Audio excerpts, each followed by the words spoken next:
নমস্কাৰ ছাত্ৰ বন্ধুসকল তোমালোক সকলোকে আলোচনা একাডেমীলৈ আন্তৰিক স্বাগতম জনাইছোঁ আৰু আশা কৰোঁ তোমালোকে ভালদৰে পঢ়া শুনা কৰিছা নৱম শ্ৰেণীৰ অসমীয়া পাঠ্যপুথিৰ ১ নম্বৰ পাঠ শিশুলীলা পাঠটোত তোমালোকৰ যিমানকেইটা প্ৰশ্ন আছে প্ৰতিটো প্ৰশ্নৰ উত্তৰ আজিৰ তোমালোকক এইটো ভিডিঅ' ক্লাছত শিকোৱা হ'ব আৰু তোমালোকক আমি প্ৰতিটো প্ৰশ্নৰ উত্তৰ বুজাই দিম তোমালোকৰ প্ৰসংগ সংগতি নতুবা যিসমূহ ৫ নম্বৰীয়া ৬ নম্বৰীয়া দীঘল প্ৰশ্ন পৰীক্ষাত আহিব সেইসমূহ তোমালোকে মুখস্থ কৰি লিখিব নোৱাৰা তাৰ কাৰণে তোমালোকে প্ৰশ্নটোৰ উত্তৰ ভালদৰে বুজি পাব লাগিব চিন্তা নকৰিবা ক্লাছটো সম্পূৰ্ণ শেষলৈকে চোৱা তোমালোকক শিশুলীলা নামৰ পাঠটোৰ প্ৰতিটো প্ৰশ্নৰ উত্তৰ সুন্দৰভাৱে উপস্থাপন কৰি দিয়া হ'ব ঠিক আছে ১ নম্বৰ প্ৰশ্নটো মন কৰা যে অতি চমুৰ প্ৰশ্নৰ উত্তৰ লিখা ১ নম্বৰ দিছে কৃষ্ণগীত গাৱন্ত সুন্দৰী এতিয়া আমাক প্ৰশ্নটো সুধিছে যে কৃষ্ণগীত গোৱা সুন্দৰীগৰাকী কোন উত্তৰত লিখিম কৃষ্ণগীত গোৱা সুন্দৰীগৰাকী হৈছে যশোদা ২ নম্বৰ প্ৰশ্ন কৰ্ণত কুণ্ডল দুলে আতি কাৰ কৰ্ণৰ কুণ্ডলৰ কথা কোৱা হৈছে পুনৰ আমি ইয়াত যশোদাৰ কথাই লিখিব লাগিব যশোদাৰ কৰ্ণৰ কুণ্ডলৰ কথা কোৱা হৈছে কাম্পে কুপে অৰুণ অধৰ ইয়াত কাৰ অৰুণ অধৰৰ কথা কোৱা হৈছে উত্তৰত লিখিবা ইয়াত কৃষ্ণৰ অৰুণ অধৰৰ কথা কোৱা হৈছে মথনিত ধৰিয়া নিষেধি মথনি শব্দৰ অৰ্থ কি উত্তৰত লিখিবা মথনি শব্দৰ অৰ্থ হৈছে গাখীৰ ঘুটিবলৈ ব্যৱহাৰ কৰা এবিধ হাজুলি এই প্ৰশ্নটো পৰীক্ষাত তোমালোকৰ 1 মাৰ্কৰ আহি থাকে ১ নম্বৰীয়া আহি থাকে যে মথনিত ধৰিয়া নিষেধি এতিয়া মথনি শব্দটোৰ অৰ্থ কি উত্তৰত লিখিবা গাখীৰ ঘুটিবলৈ ব্যৱহাৰ কৰা এবিধ হাজুলি এইটো হাইলাইট কৰি ল'বা নুজুৰে আঙুল দুই জৰি ইয়াত কাৰ জৰিৰ নাটনি হৈছে উত্তৰত লিখিবা ইয়াত যশোদাৰ জৰিৰ নাটনি হৈছে মানে যশোদাই কৃষ্ণক বান্ধিব বিচাৰিছিলে কিন্তু যশোদাৰ হাতত যিডাল জৰি আছিলে মানে যিডাল ৰছী আছিলে সেই ৰছীডালে তোমাৰ কৃষ্ণক বান্ধিব পৰা নাছিলে দুই আঙুল কম হৈছিলে আমি এইখিনি কথা অলৰেডি আলোচনা কৰি আহিছোঁ ৰুণঝুণ কেউৰ কংকন কাৰ কেউৰ কংকনৰ ৰুণঝুণ শব্দৰ কথা ইয়াত কোৱা হৈছে উত্তৰত লিখিবা যশোদা ইয়াত যশোদাৰ কেউৰ কংকনৰ ৰুণঝুণ শব্দৰ কথা কোৱা হৈছে অ'কে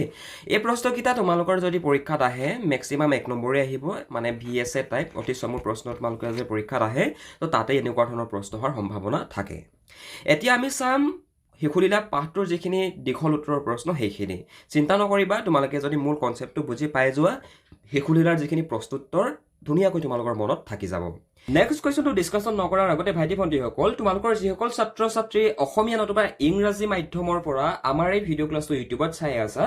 তোমালোকে অসমীয়া বিষয়টোত যদি নিজকে দুৰ্বল অনুভৱ কৰা আৰু ঘৰতে বহি যদি হোৱাটছএপৰ জৰিয়তে অসমীয়া বিষয়টোৰ ওপৰত এটা কোচিং কৰিব বিচৰা তেনেহ'লে অনুগ্ৰহ কৰি তোমালোকৰ মোবাইলৰ স্ক্ৰীনত যিটো হোৱাটছএপ নাম্বাৰ ওলাই আছে এই নাম্বাৰত আমালৈ ফোন নতুবা মেছেজ কৰা আমি তোমালোকক সম্পূৰ্ণৰূপে সহায় সহযোগিতা আগবঢ়াম আমি তোমালোকক অসমীয়া বিষয়ৰ প্ৰতিটো পাঠ শুদ্ধ সহজ সৰল অসমীয়াত পঢ়াই দিয়াৰ লগতে পাঠৰ ভিতৰৰ প্ৰশ্ন অনুশীলনীৰ প্ৰশ্নৰ লগতে তোমালোকৰ মেট্ৰিক পৰীক্ষাৰ কাৰণে প্ৰতিটো পাঠৰ কেনেকুৱা ধৰণৰ প্ৰশ্ন চাব লাগিব আমি প্ৰতিটো কথা তোমালোকক বুজাই দিওঁ গতিকে তোমালোকৰ যিসকল ছাত্ৰ ছাত্ৰী অসমীয়া নতুবা ইংৰাজী মাধ্যমৰ পৰা বিলং কৰা তোমালোকে যদি অসমীয়া বিষয়টোত এতিয়াও দুৰ্বল হৈ আছা অনুগ্ৰহ কৰি আমাক যোগাযোগ কৰা আমাৰ ইউটিউবৰ ক্লাছখিনি যদি কৰি ভাল পোৱা আমি তোমালোকক সম্পূৰ্ণৰূপে সহায় সহযোগিতা আগবঢ়াম এতিয়া বলা আমি আমাৰ দ্বিতীয় প্ৰশ্নটোৰ ফালে আগবাঢ়ো শিশুলীলা পাঠটিত ফুটি উঠা কৃষ্ণৰ মানৱীয় ৰূপৰ বিষয়ে নিজৰ ভাষাৰে লিখা উত্তৰত লিখিবা শিশুলীলা পাঠটিত ভগৱান শ্ৰীকৃষ্ণৰ চৰিত্ৰটিক এটি সাধাৰণ মানৱ শিশু হিচাপে তুলনা কৰা হৈছে মানৱ সন্তানৰ দৰে মাতৃৰ প্ৰতি ঠেহ পেচ অভিমান আদি ভাৱবোৰ পাঠটোত অতি সুন্দৰকৈ প্ৰকাশ পাইছে শিশুলীলা পাঠটোত ভগৱান শ্ৰীকৃষ্ণৰ যিটো শিশুসুলভ ভাৱটো আমি দেখিবলৈ পাইছোঁ এটা শিশুৱে মাকৰ প্ৰতি ঠেহ পাতে হয় নাই মাকে যদি শিশুটো গালি শপনি পাৰে তেতিয়া ঠেহ পাতে কান্দে অভিমান কৰে মাকক ঠিক তেনেধৰণৰ যিসমূহ ভাৱ এই ভাৱসমূহ আমি শিশুলীলা পাঠটোতো দেখিবলৈ পাইছোঁ মাক যশোদাৰ প্ৰতি ভগৱান শ্ৰীকৃষ্ণৰ ঠেহ পেচ অভিমান এইবিলাক আমি শিশুলীলা পাঠটো দেখিবলৈ পাইছোঁ হয়নে বেয়া কাম বা দুষ্টামি কৰাৰ বাবে মাকে যিদৰে সন্তানক শাস্তি দিয়ে ঠিক সেইদৰে শ্ৰীকৃষ্ণয়েও মাক যশোদাৰ পৰা লৱণো চুৰি কৰি খোৱাৰ লগতে নষ্ট কৰাৰ অপৰাধত শাস্তি ভুগিবলগীয়া হৈছে নতুবা হৈছিল নৰ্মেল নতুবা আমাৰ যিসমূহ মানৱ শিশু আছে আমি যদি চাওঁ তোমালোকৰ ঘৰতো চাগে ভাইটি ভণ্টি আছে যেতিয়া দুষ্ট কাম কৰে যেতিয়া দুষ্টামি কৰে তেতিয়া মাকে শাস্তি দিয়ে নহয় জানো কেতিয়াবা এচাত দুচাত হাতেৰে মাৰেও এচাৰিডালে মাৰেও কেতিয়াবা গালি শপনিও দিয়ে ঠিক তেনেদৰে ইয়াত শ্ৰীকৃষ্ণই কি কৰিছিলে লৱণো চুৰ কৰি খাইছিলে অ'কে লৱণো চুৰ কৰি খোৱাৰ বাবে মাক যশোদাৰ পৰা শ্ৰীকৃষ্ণইও শাস্তি পাবলগীয়া হৈছিলে মানে সাধাৰণ শিশুৱে যিখিনি কাম কৰে সকলোখিনি কাম ভগৱান শ্ৰীকৃষ্ণইও তেখেতৰ শৈশৱত কৰি আহিছে সাধাৰণ শিশুবিলাকে যিধৰণে ঠেহ পাতে হয় নাই দুষ্টামি কৰে মাটি খায় হয়নে ঠিক তেনেদৰে ভগৱান শ্ৰীকৃষ্ণইও তেখেতে যেতিয়া সৰু হৈ আছিলে সৰু অৱস্থাত তেখেতেও এইসমূহ ভাৱ তেখেতেও নতুবা এইসমূহ যি কাণ্ড কাৰখানা এইবিলাক তেখেতেও কৰিছিলে বুজি পাইছা মানে শিশুলীলা নামৰ পাঠটোত আমি ভগৱান শ্ৰীকৃষ্ণৰ শিশুসুলভ ভাৱটো আমি দেখিবলৈ পাইছোঁ ক্লিয়াৰ হৈছে শিশুলীলা পাঠটিত কৃষ্ণৰ মানৱীয় ৰূপ অতি সুন্দৰভাৱে প্ৰকাশ পোৱা আমি দেখিবলৈ পাইছোঁ এদিনাখন যশোদাই ভগৱন্তৰ লীলা স্মৰণ কৰি দধি মথি আছিল আৰু ঠিক তেতিয়াই শিশু শ্ৰীকৃষ্ণই আহি মাকৰ দধি মথা কাৰ্যত বাধা দি কোলাত উঠি স্তনপান কৰিবলৈ ধৰিলে শিশুলীলা পাঠটোত আমি ভগৱান শ্ৰীকৃষ্ণৰ যি মানৱীয় ৰূপ আমি অতি সুন্দৰভাৱে আমি দেখিবলৈ পাইছোঁ হয়নে এদিনাখনে কি হ'ল এই কথাখিনি মনত ৰাখিবা দেই তোমালোকৰ বাকী যিমানকেইটা প্ৰশ্ন আহিব গোটেইকেইটা প্ৰশ্নতে তোমালোকে এতিয়া যিখিনি কথা আমি আলোচনা কৰিম এইখিনি কথা কিন্তু তোমালোকে তাত ইনক্লুড কৰিব লাগিব কিন্তু যিখিনি দীঘল উত্তৰৰ প্ৰশ্ন ষ্টৰিটো মনত ৰাখিবা যে এদিনাখন যশোদাই ভগৱন্তৰ লীলা স্মৰণ কৰি দধি মথি আছিল আৰু ঠিক তেতিয়াই ভগৱান শ্ৰীকৃষ্ণ আহি পিনে মাকৰ কোলাত উঠি স্তনপান মানে বুজি পাইছে নহয় গাখীৰ মানে মাকৰ স্তনপান মানে মাকৰ গাখীৰ খাবলৈ ধৰিলে অ'কে মাকৰ দধি মথা কামত বাধা দি পিনে আৰু সেই সময়তে গাখীৰ উতলি পৰিবলৈ লোৱাত যশোদাই কৃষ্ণক কোলাৰ পৰা এৰি গাখীৰ নমাবলৈ বুলি দৌৰি যায় তোমালোকে নিশ্চয় যিসকল ছোৱালী ষ্টুডেণ্টে আমাৰ ক্লাছটো চাই আছা তোমালোকে নিশ্চয় জানা চাগে যে গাখীৰ যেতিয়া উতলোৱা হয় তেতিয়া গাখীৰখিনি ওচৰতে ৰখি থাকিব লাগে গেছটোৰ ওচৰতে হয়নে নহ'লে কি হয় সেই গাখীৰখিনি উফন্দি পিনে পৰি যায় ঠিক তেনেদৰে যশোদায়ো সেইটো সময়ত সেই গাখীৰখিনি উতলি পৰিবলৈ লোৱাৰ বাবে ভগৱান শ্ৰীকৃষ্ণক কোলাৰ পৰা এৰি গাখীৰখিনি নমাবলৈ বুলি যশোদা দৌৰি যায় আৰু সামান্য গাখীৰখিনিৰ বাবেই কৃষ্ণক অৱহেলা কৰা দেখি কৃষ্ণৰ খং উঠে আৰু শিলগুটি মাৰি মাকে প্ৰস্তুত কৰা দধিৰ পাত্ৰ ভাঙি পেলায় ইয়াত ভগৱান শ্ৰীকৃষ্ণৰ যিটো ভাৱ সেই ভাৱটো তোমালোকে চাবা যে সামান্য গাখীৰখিনিৰ বাবে কৃষ্ণকটো অৱহেলা কৰিছে মাকে নিজৰ কোলাৰ পৰা এৰি পিনে গাখীৰখিনি নমাবলৈ বুলি দৌৰি যায় হয়নে তো সেই অৱহেলা দেখি ভগৱান শ্ৰীকৃষ্ণৰ খং উঠে অ'কে আৰু তেখেতে কি কৰে শিলগুটি মাৰি মাকে যি দধিৰ যিবিলাক পাত্ৰ প্ৰস্তুত কৰিছিলে য'ত নেকি দধি ভৰাই ৰখাইছিলে সেই পাত্ৰসমূহ শিলগুটি মাৰি ভাঙি পেলায় অ'কে তোমালোকে ৰাস চাবা অ'কে ৰাসত এইখিনি কথা বহুত ধুনীয়াকৈ তোমালোকে পাবা মই যিখিনি কথা তোমালোকক কৈ আছোঁ এইখিনি কথা তোমালোকে একেবাৰে যদি ৰাস চাবলৈ যোৱা তোমালোকে চকুৰ সন্মুখত দেখিবা কৃষ্ণই কোঠাত সোমাই লৱণবোৰ খোৱাৰ লগতে চৌপাশে সিঁচৰিত কৰি পেলায় যশোদা ঘূৰি আহি ভাঙি থোৱা দৈৰ পাত্ৰ দেখি নতুবা দধিৰ পাত্ৰ দেখি সেয়া পুত্ৰৰ কৰ্ম বুলি জানিব পাৰিলে কৃষ্ণই লৱণো নিজে খোৱাৰ লগতে বান্দৰবোৰকো খাবলৈ দিয়া দেখি যশোদাৰ খং উঠে আৰু কৃষ্ণক ভয় খুৱাবলৈ হাতত এচাৰি লয় আমি পাঠটোত এটা কথা পাইছোঁ মনত ৰাখিবা যে ভগৱান শ্ৰীকৃষ্ণই সেই লৱণসমূহ নিজে খোৱাৰ লগতে বান্দৰকো খাবলৈ দিয়ে অ'কে তাত বানৰ বুলি লিখা আছে কিন্তু বানৰ বুলি যিটো শব্দ কিতাপত লিখা আছে তাৰ মিনিংটো হৈছে বান্দৰ অ'কে ভগৱান শ্ৰীকৃষ্ণই নিজে খোৱাৰ লগতে তেখেতে বান্দৰকো খাবলৈ দিয়ে আৰু এইবিলাক কাণ্ড দেখি যশোদাৰ খং উঠে মাক যশোদাৰ খং উঠে আৰু কৃষ্ণক ভয় খুৱাবলৈ বুলি হাতত এচাৰি লয় অ'কে তাকে দেখি কৃষ্ণই ভয় খাই উৰালৰ পৰা নামি দৌৰ মাৰে মাক যশোদাই কৃষ্ণক ধৰিবৰ বাবে পিছে পিছে খেদি ভাগৰি পৰে অৱশেষত মাকৰ কষ্ট দেখি শ্ৰীকৃষ্ণই